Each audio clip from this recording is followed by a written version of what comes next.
कसलं भारी लिहितेस तू, कसं जमतं? वाचताना रिलेट होतं खूप. आमचंच जगणं लिहिलंय नेहमी वाटतं.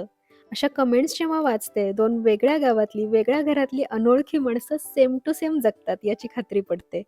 अमका-तमका माणूस कुणीही जेव्हा जन्माला येतो, तेव्हा काय करतो? खेळतो, शिकतो, नोकरी, संसार, घर बांधतो, नातवंड सांभाळतो, संपलं, मरतो. आत्ताशी या वाक्याच्या मध्यावर पोहोचले मी. टास्क सगळ्यांना सारखेच, फरक निभावण्याचा असतो. एखादी वेळ रडवते, रडायचं. हस म्हणते वेळ, मोकळं हसायचं. हेच करत आले मी, वेगळं कुठं काय करते. आहे तसा भूतकाळ तुमच्यासमोर मांडते. ना अभ्यास लागतो, ना जड शब्द. फक्त सच्चेपणा पाहिजे बस. तेव्हा ती गोष्ट वाचणाऱ्याला आपली वाटते. ट्राय करायचंय? तुम्ही बोलता त्या भाषेत साठलेलं कागदावर येऊ द्या. जगलेल्या प्रसंगाचा एकदा निबंध होऊ द्या. मोकळं वाटतं माहितीये? असली भारी फिलिंग येते. जमणार, जमणार. तुम्हालाही जमणार. आत्ता लिहून देते.